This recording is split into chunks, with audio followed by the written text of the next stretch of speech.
Hello friends, this is SP Singh and welcome to Smarter Everyday. आज का हमारा topic है कि बीएड की कॉपी हमें किस तरीके से लिखनी है कि हम बेहतर से बेहतर मार्क्स गेन कर पाएं। अगर हम तैयारी नहीं कर पाए हैं, पढ़ नहीं पाए हैं और पेपर हमारा सब्जेक्टिव टाइप में है, तो भी हम पासिंग मार्क्स लेकर के बेहतर कर सकते हैं, अच्छे मार्क्स ला सकते हैं। बस आपको कॉपी लिखने का तरीका आना चाहिए, वो मैं आपको बताता हूं। अभी बीएड का एग्जाम चल रहा था और जब मैं एग्जाम में ड्यूटी कर रहा था तो मैं देख रहा था कि बीएड के स्टूडेंट्स उनको क्या ही कह सकते हैं, इस तरीके से कॉपी लिख रहे हैं। मतलब फिर मैंने उनको कहा, मैंने कहा भैया मैंने इस टॉपिक पर वीडियो बनाया हुआ है, पहले उसको देखिए, समझिए, फिर कॉपी लिखने का तरीका पहले सीखिए। आप बीएड कर रहे हैं, बच्चों को क्या पढ़ाएंगे, आपको खुद कॉपी लिखने का तरीका नहीं मालूम है। मतलब क्या ही उनको कहें, आधी कॉपी में पूरा पेपर निपटा दे रहे हैं, 2 से 3 पेज में लॉन्ग क्वेश्चन निपटा रहे हैं। बताओ, 15-16 नंबर का क्वेश्चन है।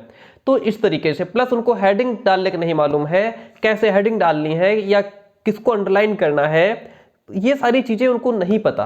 तो मैंने उनसे बताया कि भाई कॉपी लिखने का तरीका मैंने बताया हुआ, इस पे मैंने 2 वीडियो में पहले भी बना चुका हूं। ठीक है, एक वीडियो है जिसपे 8 लाख प्लस व्यूज है, 8 लाख प्लस व्यूज है, हो सकता है आप सबने उसको देखा होगा। एक वीडियो थोड़े दिन पहले डाला था जिसपे 3 लाख प्लस व्यूज है। ठीक है, और आज की इसमें कुछ थोड़ा और मैं इंक्रीज करना चाहूंगा और बेहतर तरीके से आपको बताना चाहूंगा। आपको 110% समझा करके जाऊंगा, और अगर आप सेम वैसे ही कॉपी लिखते हैं, वही फॉर्मेट अपनाते हैं, डेफिनेटली बहुत बेहतर कर पाएंगे। चलिए शुरू करते हैं। तो बीएड की कॉपी किस तरीके से लिखनी है, और बिना पढ़े भी 90% के आ सकते हैं। जी हाँ, आ सकते हैं, बस थोड़ा सा माइंड लगाना है। आप बीएड कर रहे हैं, टीचर बन रहे हैं। आप देखिए, सब्जेक्टिव एग्जाम में क्या होता है कि वहां पे एग्जामिनर यही देख रहा होता है कि बच्चे के सोचने की क्षमता कितनी है। ये टीचर तो बनने जा रहे हैं, लेकिन ये कहां तक सोच सकते हैं, इस तरीके से ना, इसीलिए इतने लॉन्ग लॉन्ग क्वेश्चन दिए जाते हैं। बस कॉपी किस तरीके से लिखनी है, इसको समझ लीजिए। मान लीजिए मैं उदाहरण के तौर पर ले लेता हूं, लखनऊ यूनिवर्सिटी का एग्जाम है 14 तारीख से। ठीक है, मैं लखनऊ चलिए लखनऊ यूनिवर्सिटी को हम एज एन एग्जाम्पल उदाहरण के तौर पर ले लेते हैं। आप चाहे पूरे भारत में कहीं से भी देख रहे हो, सब जगह यही फॉर्मूला अप्लाई होगा। ठीक है, अब देखिए आपका जो एग्जाम है उसमें उसका फॉर्मेट क्या रहने वाला है। आपको 10 लॉन्ग क्वेश्चन आपके आने वाले हैं। कितने? 10 लॉन्ग क्वेश्चंस आने वाले हैं। ठीक है, और जिसमें से आपको करना कितना है, only 5 questions you have to attempt. 5 questions का आंसर आपको देना है। 10 आएंगे, 5 का आंसर आपको देना है। अच्छा, टाइम कितना है आपके पास? टाइम है आपके पास 3 घंटे का। 3 घंटे टाइम मिलेगा, यानी कि 3 घंटे 60 × 3, 3 × 18, 120 मिनट का टाइम आपके पास है, और 5 लॉन्ग क्वेश्चन आपको करने हैं, है ना। यही तो फॉर्मेट रहने वाला है इसका, लखनऊ यूनिवर्सिटी का। अब ये 180 मिनट और 5 लॉन्ग क्वेश्चन है। इसका मतलब है कि एक क्वेश्चन को कितना टाइम आपको देना है।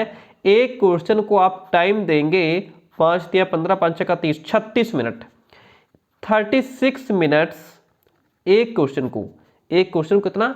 36 मिनट्स देना है। जब एक क्वेश्चन पे आप 36 मिनट टाइम स्पेंड करेंगे तो क्वेश्चन कितना लॉन्ग हो जाएगा। अगर बढ़िया राइटिंग में बढ़िया स्पीड से लिख रहे हैं तो 5 से 6 पेज से कम नहीं जाएगा, आराम से 5 से 6 पेज जाएगा, अगर आप 36 मिनट पूरा दे रहे हैं उस क्वेश्चन पे। और जो क्वेश्चन रहेगा आपका वो भी 16 नंबर का रहेगा। कितना नंबर का रहेगा? 16 नंबर का क्वेश्चन रहेगा। 16 नंबर का क्वेश्चन है भाई, लॉन्ग क्वेश्चन है, तो 2-3 पेज में थोड़े ही ना निपट जाएगा। 16 नंबर का क्वेश्चन है, कम से कम 5 से 6 पेज लेकर के जाएगा। एक बात और याद रखिएगा, जो भी लॉन्ग क्वेश्चन आप लिखेंगे वो 5 पेज से कम नहीं होना चाहिए। भाई 16 नंबर का क्वेश्चन है, 5 से कम नहीं होना चाहिए, और 6 से ज्यादा नहीं लिखेंगे आप। ठीक है, नहीं तो फिर बोरिंग हो जाएगा। 5 से कम नहीं, 6 से ज्यादा नहीं। ठीक है, यानी कि जो क्वेश्चन आप लिखेंगे वो आपका 5 से 5.5 या 6 पेज तक जा सकता है, 16 नंबर का क्वेश्चन। इस बात को ध्यान रखिए, मैं कुछ पॉइंट्स बता रहा हूं जो इनको आप लिखते भी चलिए। ठीक है, क्या समझिए आप? 10 लॉन्ग 5 क्वेश्चन आएंगे, 3 घंटे 180 मिनट, एक क्वेश्चन पे 36 मिनट आपको टाइम स्पेंड करना है, और क्वेश्चन आपको 5 से 6 पेज लेकर के ही जाना है। अब क्वेश्चन, एक दिक्कत बहुत रहती है स्टूडेंट्स के सामने कि जो क्वेश्चन लिखा जाएगा उसमें जो पेज रहेगा वो दोनों साइड रहेगा कि एक साइड रहेगा। मैं आपको उदाहरण के तौर पर बता देता हूं कि मान लीजिए ये कॉपी है हमारे पास, ठीक है, और ये पेज है। ठीक है, समझ रहे हैं आप?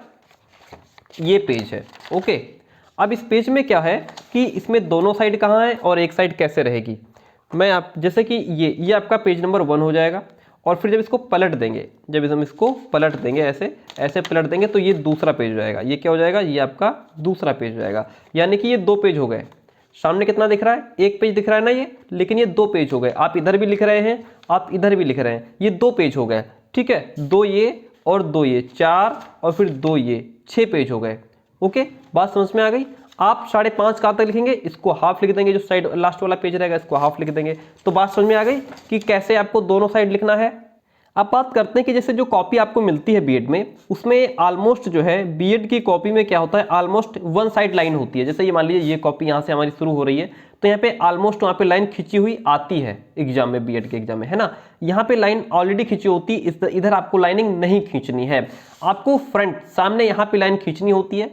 कितना खींचना होता है, जो स्केल होती है हमारी, स्केल है मेरे पास, जस्ट मिनट प्लीज, मैं स्केल देखिए, जैसे मैं स्केल से बता देता हूँ।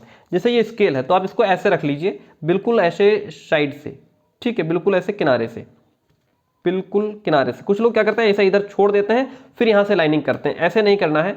आप इसको किनारे से, जहाँ से पेज है वहाँ से ऐसे रख लीजिए और फिर यहाँ से ये लाइनिंग कीजिए। ठीक है, ऐसे सब में करना है। तो इतनी साइड आपको इधर छोड़नी है, और इधर तो ऑलरेडी लाइन छूटी हुई होती है। ज़्यादा पेज खराब मत करना कि इधर भी छोड़ दें फिर यहाँ से लाइन खींचें फिर यहाँ से भी लाइन खींचें फिर लिखें। एग्जामिनर को बेवकूफ़ नहीं बनाना है, ठीक है, वो समझता है सब बातें। तो आपको इस तरीके से यहाँ पे लिखना है। अब जब आप लिखना शुरू करेंगे, तो देखिए बहुत सारे क्वेश्चंस होते हैं जिनमें लॉन्ग क्वेश्चन में पूछता है कि अवधारणा लिखिए। तो अवधारणा जब पूछ ले क्वेश्चन में, मैंने आपको मोस्टली बताया हुआ है, जब भी क्वेश्चन में अवधारणा, प्रत्यय या संप्रत्यय पूछ लेता है तो फिर वहां पे आपको क्या लिखना होता है, वहां पे आपको अर्थ और परिभाषा भी लिखनी होती है। क्या लिखना होता है आपको, अर्थ और परिभाषा भी लिखनी होती है। जब अवधारणा पूछ ले तो आप पहले मान लीजिए आप आंसर लिख रहे हैं, ठीक है, मान लीजिए उत्तर नंबर 1 आपने डाल दिया। कॉपी में हमेशा बीच में डालना, कहाँ डालना, कॉपी के बीचों बीच में डालना, इधर साइड में मत डालना, आराम से बीच में डालो फिर इसको अंडरलाइन करो। अब आप पहला क्वेश्चन लिख रहे हैं, इसमें अवधारणा पूछ रहा था। अब आप पहले तो इसकी अवधारणा लिखिए, क्या लिखिए, पहले तो इसकी अवधारणा लिखिए, ठीक है, अवधारणा लिखिए। सामने आप इसको कॉन्सेप्ट लिख सकते हैं। एक बात और ध्यान रखिए, हिंदी वाले बच्चे इंग्लिश वर्ड्स का यूज कर सकते हैं, लेकिन इंग्लिश वाले बच्चे हिंदी वर्ड्स का यूज बिल्कुल नहीं कर सकते। जब आप ये लिखेंगे अवधारणा, ये आपकी कम से कम 4 से 5 लाइन होनी चाहिए। अवधारणा आप 4 से 5 लाइन लिखेंगे, ठीक है। अवधारणा में क्या होता है कि जो क्वेश्चन पूछ रहा है उसी के बारे में आपको लिखना है। अवधारणा लिखने के बाद 1 2 3 4 5, 4 से 5 लाइन आपने अवधारणा लिख दी। अब आप इसका अर्थ लिखना शुरू करेंगे। क्या करेंगे, अब आप इसका अर्थ लिखेंगे, ठीक है। अर्थ के बाद फिर परिभाषा पर आएंगे। क्या करेंगे, फिर परिभाषा पर आएंगे। ओके, परिभाषा आपकी अगर आपको याद नहीं है, एक ही परिभाषा आती है तो ठीक है, नहीं तो आप 2 परिभाषाएं जरूर लिखेंगे। क्या करेंगे, 2 परिभाषाएं लिखेंगे। परिभाषा में जैसे कोई बात अरस्तु ने कही है तो यहाँ पे अरस्तु लिखेंगे, अरस्तु को ब्लैक पेन से लिखेंगे, फिर ऐसे करेंगे, फिर इन्वर्टेड कॉमा लगाएंगे, फिर परिभाषा लिखेंगे, फिर उसको इन्वर्टेड में क्लोज कर देंगे, ठीक है। इस तरीके से आपको परिभाषा लिखनी है। आप समझ गए। अगर अवधारणा पूछे तो आप अवधारणा के बारे में, एक तो अगर जैसे अवधारणा पूछ रहा है, आपने सोचा कि सर ने कहा था अर्थ और परिभाषा लिखना, तो अर्थ आप पहले लिख दो, फिर परिभाषा लिख दो, फिर आगे की कहानी लिखना शुरू करो। तो ये जो 4-5 लाइन है ये आपके पास कम पड़ जाती है फिर, है ना। इससे क्या होता है, आपके पास कंटेंट बढ़ जाता है, नहीं तो फिर कम पड़ जाता है। अवधारणा में 4-5 लाइन ऊपर ही बढ़ा दो, कंटेंट आपका बढ़ जाता है, देखने में अच्छा लगता है कि पहले बच्चे ने अवधारणा पढ़ाई है, बताई है, फिर अर्थ बताया है, फिर परिभाषा बताई है, फिर उसने आगे की कहानी शुरू की है। जब आप पैराग्राफ शुरू करेंगे तो एक पेज में, जब आप मान लीजिए आपने अर्थ परिभाषा, अवधारणा, अर्थ परिभाषा लिख लिया, आप आगे का जब पैराग्राफ शुरू करेंगे, आगे का जब पैरा शुरू करेंगे तो उसको क्या करेंगे, आप 5 से 6 लाइन लेकर के जाएंगे एक पेज में। ऐसा नहीं जो पैराग्राफ वो बहुत बड़ा नहीं लिखना है, एक पेज में आपको 2 से 3 पैराग्राफ करने हैं, 2 से 3 पैराग्राफ करने हैं। और उसमें भी जब आपको कहीं भी कोई की पॉइंट मिल जाता है, कोई की पॉइंट मिल जाता है, लगता है कि हाँ ये लाइन बिल्कुल सटीक है, बहुत अच्छी बात कही गई है, तो तो आप उस की पॉइंट को लिख देंगे।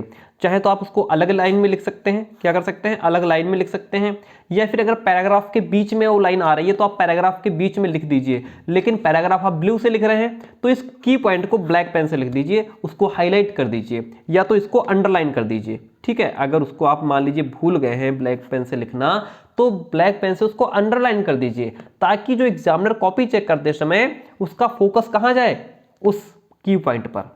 वो फिर पूरा पैराग्राफ नहीं पढ़ेगा, वो उस की पॉइंट को पढ़ लेगा और समझ जाएगा बच्चा अच्छा है, इसने की पॉइंट बहुत अच्छा लिखा है, चलो आगे बढ़ते हैं।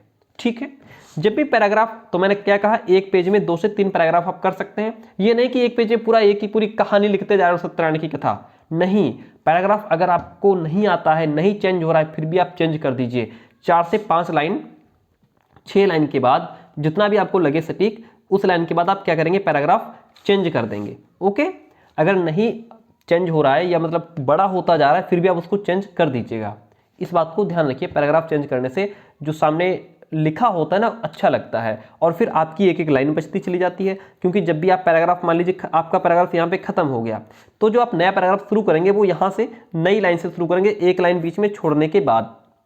आपका पैराग्राफ यहाँ पे खत्म हो गया, अब नीचे लाइनिंग है तो इस लाइन को छोड़ दीजिए, फिर ये पैराग्राफ यहाँ से शुरू कीजिए।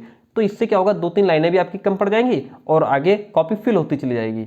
फिर इस क्वेश्चन को आपको कहाँ तक, मान लीजिए जो भी और अगर कहीं पे की जैसे अगर कोई विशेषताएं वगैरह लिखनी है तो उसको नंबर डाल करके लिखिएगा, है ना, नंबर डाल करके विशेषताएं वगैरह लिखते चले जाएंगे। मैंने पहले ही बताया, अगर आपको अर्थ, मान लीजिए अगर आपको महत्व आता है, महत्व पढ़ लिया आपने, पूछ लिया आवश्यकताएं, तो उसको आवश्यकताओं में मिला दीजिए। ठीक है, उसमें लिख सकते हैं, इतना डीपली नहीं देखा जाता है।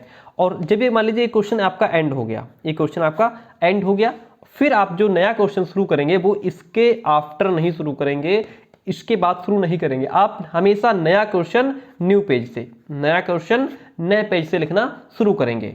कुछ स्टूडेंट्स क्या करते हैं कि उनकी जो राइटिंग होती है वो फिर खूब बढ़ा बढ़ा के लिखते हैं ताकि पेज भर जाए, खूब दूर दूर लिखते हैं ना ताकि पेज भर जाए। ऐसा कभी मत करना, आराम से जैसे आपकी राइटिंग है एक बराबर स्पेस होना चाहिए। जो भी वर्ड्स आप लिखते जाएं उनमें क्या हो, एक बराबर स्पेस होना चाहिए। ये नहीं कि बहुत दूर दूर लिख रहे हैं और कॉपी फिल कर दे। कुछ लोग तो अभी भी लाइन छोड़ छोड़ के लिखते हैं, लाइन छोड़ के नहीं लिखा जाता है, बीच में बहुत ज़्यादा गैप नहीं रखा जाता है। आपकी राइटिंग अच्छी लगनी चाहिए, बराबर स्पेस होना चाहिए सभी वर्ड्स के बीच में।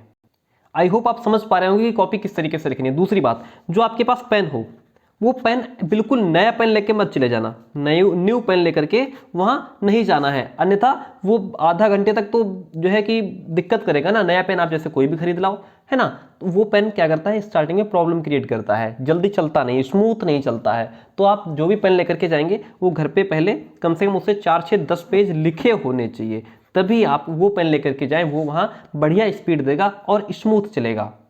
दूसरी बात यह है कि जो एग्जामिनर होता है वो राइटिंग पर बहुत फोकस करता है। जिस बच्चे की राइटिंग अच्छी होती है उसको बढ़िया नाम मार्क्स मिल जाते हैं, इसलिए राइटिंग को बहुत बेहतरीन तरीके से लिखने की कोशिश करें।